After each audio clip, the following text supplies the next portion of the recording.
Okay. Hi, Jonathan. How are you? Doing well. Happy to be here. Well, thank you for coming on the show. It's nice to have you here.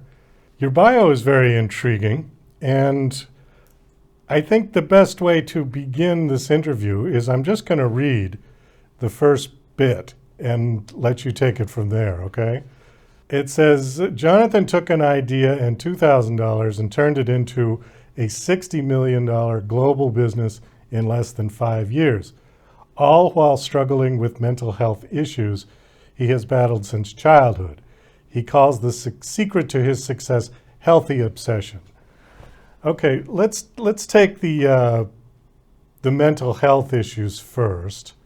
What sort of mental health issues have you been battling?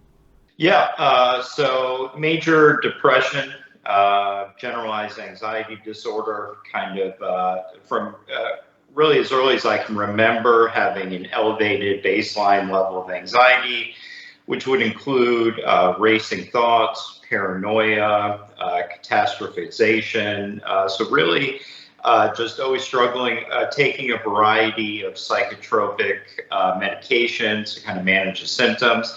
And it includes specifically in something that I'm very vulnerable with in the book is being hospitalized as an adolescent for mental illness and being hospitalized as an adult for mental illness. Okay, did the medications help you? So I think medications definitely do help, and I still do take a small amount of kind of one antidepressant. But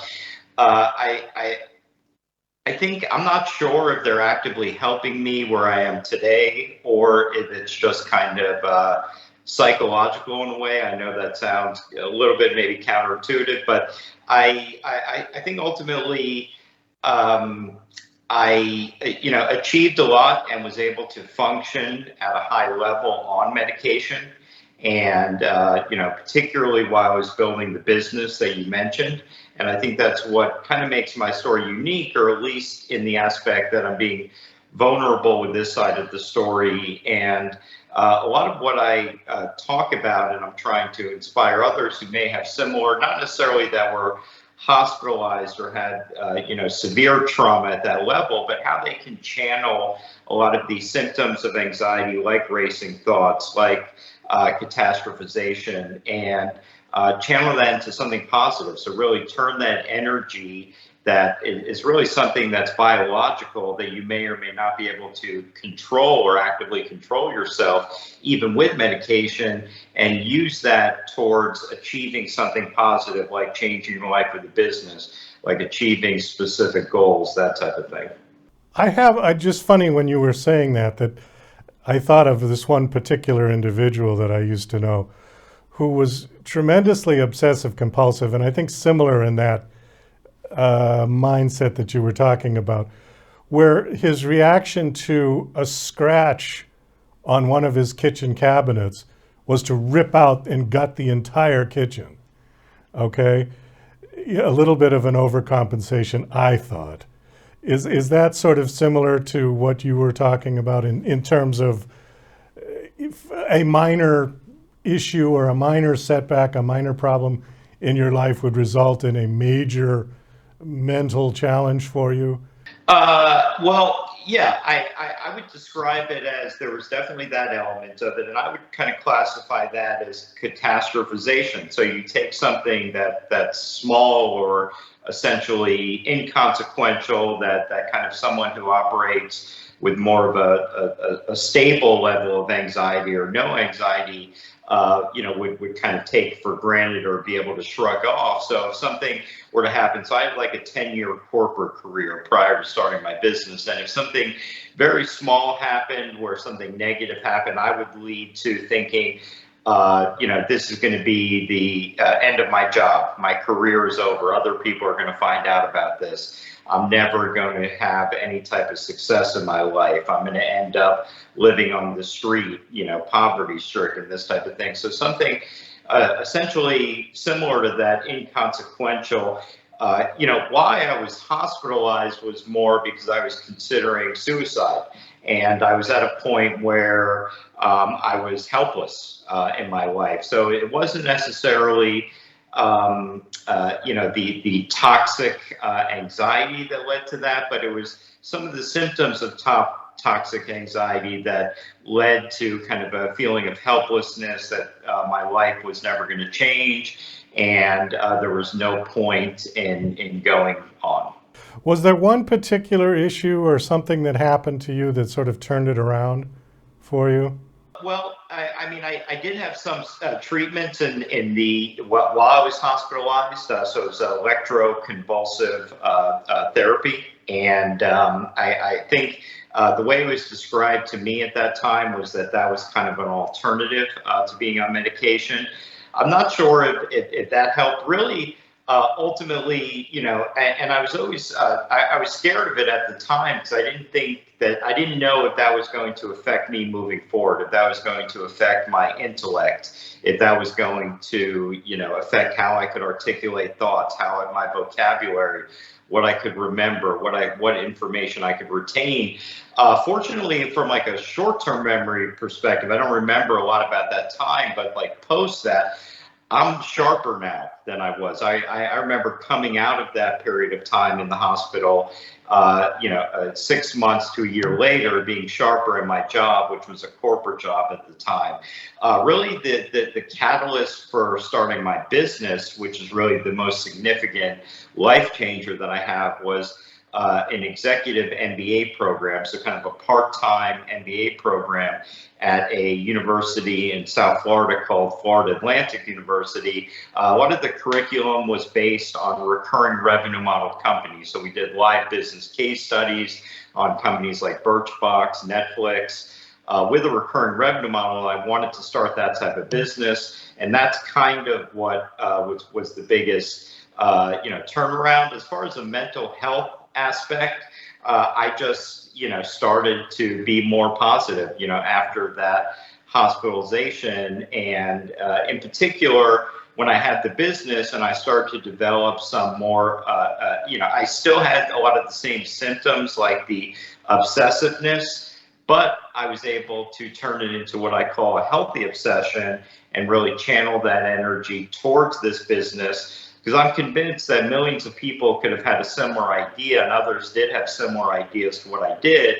But because I had this obsessive mindset, because I was willing to do more and made a lot of personal short-term sacrifices, that led to the long-term result, that's kind of why I had the outcome that I had. Let's talk a little bit about your business. Tell me exactly what it is and what you do. Sure. So the primary business is a subscription box, and my biggest company is called Single Swag, and Single Swag is a top 200 Inc. 5000 company on the list in 2020, and people sign up for our service, and they can cancel anytime. It's very transparent, but if they don't cancel, we're going to ship them a box of full-size women's lifestyle products every month and charge them every month. And the boxes include products like organic skincare, color cosmetics, jewelry, fashion accessories, best-selling books, edible items. I say edible items, not like edibles, but delicious treats and snacks and that type of thing. So it's essentially a subscription box, which a lot of people are familiar with. So I have Single Swag. Then in 2020, I bought another business called Paradise Delivered, which essentially operates in the same model, just marketed in different ways. So Single Swag was the first and became the largest monthly subscription box marketed to single women. And Paradise Delivered is marketed as a vacation-inspired experience from the comfort of your home. Okay, I'm not familiar with this, but so you would pay every month, and it sounds like you get a gift basket of some kind. Yeah, exactly. Yeah, it's become I came up with kind of a marketing niche, and we kind of marketed to this segment of single women. And, it's a pretty large consumer set. So more than 50% of the world and U.S. population of adults is single or unmarried. More women are making more of a conscious decision to stay single longer. More people are divorced. But exactly like you described it. So every month the boxes are different. And you just get a variety of products. Each box has a similar product mix. So there's always at least one piece of jewelry, one fashion accessory, one skincare product, one color cosmetic, usually some type of food like a cookie or a bag of snacks. And so they have these companies for everything you can imagine. So if you're a golfer, there are golf subscription services. There's, ones that are purely cosmetics. There are boxes for people that are hobbyists or do stickers or they like fishing. There's all different types of boxes. The attractive, kind of what attracted me to the business is the very low barriers to entry. And that's kind of what allowed me to start the company with under $2,000, really, when I didn't have a lot of money. The challenge is, so because there are so many low barriers to entry, there are hundreds of thousands of these types of companies that start off. All you need is a website, which you can kind of create yourself. The challenge is scale. So not many of them get to the point of being a serious business versus a hobby business that someone does from their home. That's a majority of them.